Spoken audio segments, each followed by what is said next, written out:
خانقاہوں میں جو ساری زندگی جو فائل ہوتا ہے کچہری میں کہ ہم گدی نشین دلی میں پیر صاحب بابا تھے، مرتے دم تک کیس لڑتے رہے، انتقال کر رہے. اسی طرح پورے ہندوستان میں ہر جگہوں پہ ایسے ہی ہے، مرتے دم تک لڑتے ہم گدی نشین. دوسرا بھائی بولتا ہم گدی نشین. ایک ماں کے پیٹ سے پیدا ہونے والا دونوں بھائی یا دو ٹاکا کے شوق میں ساری زندگی کچہری کرتا رہا، کچھ نہیں ہوا. میں نے کہا سنو، اگر ہر پیر ایک شرط لکھ دے کہ جو بھی میرا گدی نشین ہوگا ان کے لیے میری وصیت یہ ہے کہ مرتے دم تک نماز پنجگانہ با جماعت پڑھے گا، ہر مہینے میں ایام 20 یعنی 13، 14، 15 کے روزے رکھے گا، ہر ہفتے میں پیر اور جمعرات کو اعمال پیش ہوتے ہیں یا دونوں دن روزہ رکھے گا، تہجد بھی پڑھے گا، اشراق بھی پڑھے گا، چاشت بھی پڑھے گا، اوابین بھی پڑھے گا.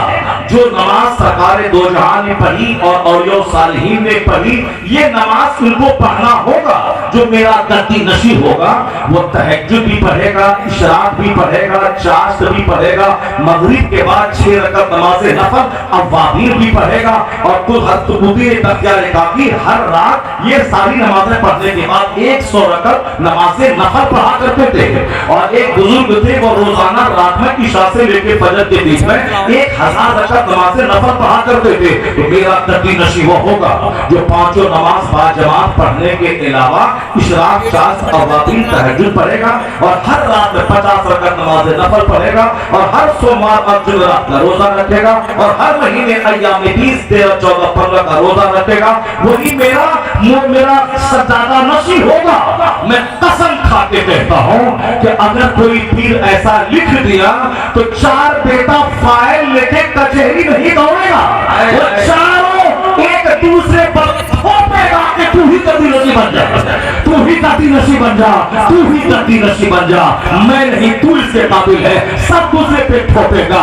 اس مسئلے کا حل جہاں طبیعت کے مطابق ڈھونڈا جاتا ہے مسئلے کا حل نہیں نکلتا.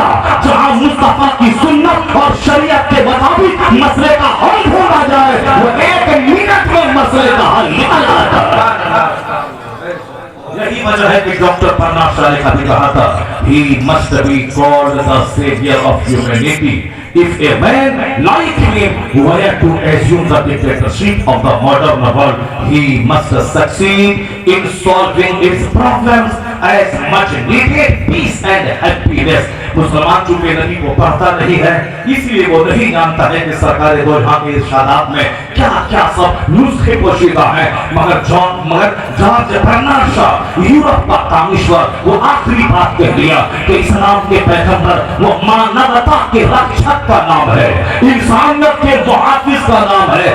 اگر دنیا اسلام کے پیغمبر کو اپنا رہنما مان لے تو برنارڈ شاہ کہتے ہی must succeed in solving its problem. دنیا کے سارے مسائل کا حل نکل آئے گا اور یہ جلتی ہی دنیا امن چین سے ان کی جنت میں تبدیل ہو جائے گی.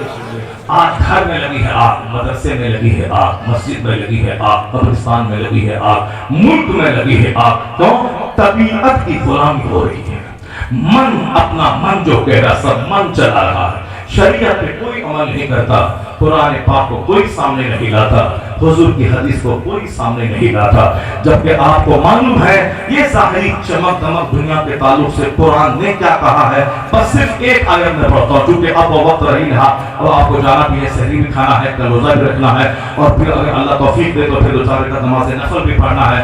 اللہ کے بعد ہمیں رو رو کے بھیک بھی مانگنی ہے، دعا بھی کرنی ہے. چونکہ وقت کم رہا بس صرف قرآن شریف کی ایک آیت ہے. چونکہ دنیا نے ہی مجھ کو مسجدوں سے روکا ہے، دنیا کی محبت ہی نے شادی کیا، ہمیں فضول خرچی کرنے کا پیغام دیا ہے. اسی لیے ہے مالدار ہونے کے باوجود لڑکی والے کے سامنے بھیک مانگنا، بلیٹ دینا ہے، 10,000 روپے دینا ہے، کار دینا ہے. بھول گئے کہ حضور نے کہا تھا جو دولت بڑھانے کے لیے دوسروں کے سامنے ہاتھ پھیلا کے بھیک مانگتا ہے قیامت کے دن اس طرح کھڑا ہوگا ان کے چہرے کا سارا گوشت جھڑ گیا ہوگا. انتہائی ذلیل اور رسوا ہو کر بھری محفل میں میدان محشر میں وہ آئے گا جو اپنی دولت بڑھانے کے لیے دوسروں کے سامنے بھیک مانگے گا۔ ہندوستان کے بے شمار فقراء جا رہے ہیں کہاں؟ مدینہ حج کے موسم میں، وہاں جا کے بھیک مانگتے ہیں، لاکھوں لاکھ روپے کما کے وہ انڈیا آتے ہیں۔ اور سنیے یہ جو مدینہ چلیے کی آندھی چلی ہے، حدیث سنیے مصطفیٰ کی، حضور کیا کہتے ہیں؟ سرکار نے فرمایا ہے یحج اغنیاء امتی للنصحہ، ذرا سنو سینہ پھٹ جائے گا تمہارا۔ حضور کو پاتا نہیں ہو نا، صرف حضور کی تعریف کرتے ہو صرف 2 پیسہ کمانے کے لیے۔ حضور کو بہت صحیح مصطفیٰ کیا کہتے ہیں؟ یحج اغنیاء امتی للنصحہ واوساطهم للتجارہ وفقراءهم للمسألہ وعلماءهم للریا والسنہ۔ سینہ پھٹ جائے گا اگر یہ حدیث پاک ٹھیک سے پڑھ لیا تو پھر سارا خمار نکل جائے گا۔ 6 کروڑ گناہ ہے اور رٹ رہے ہیں بغداد چلیے اور مدینہ چلیے، یہ پھٹ جائے گا سینہ۔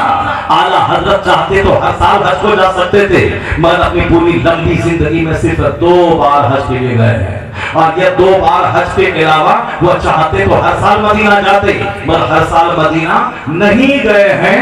وہ ہندوستان میں رہ کر کے ہر سال مسجد میں اعتکاف پر بیٹھتے تھے اعلیٰ حضرت، چونکہ ہر سال اعتکاف پر بیٹھنا یہ سرکار کی سنت ہے۔ آقا علیہ السلام ساری زندگی اعتکاف میں بیٹھتے رہے، اور اللہ کے سارے ولی اور کرام وہ سبھی بیٹھتے ہیں۔ اعلیٰ حضرت ساری زندگی مرتے دم تک جو زندگی کا آخری سال تھا وہ خوش ہمیشہ وہ اعتکاف میں بیٹھتے رہے، وہ مدینہ دوڑ کے نہیں جاتے تھے۔ سنیے غور سے حضور کی حدیث سنیے، حضور فرماتے ہیں ایک زمانہ ایسا آئے گا کہ مالدار لوگ تفریح کے لیے حج کریں گے۔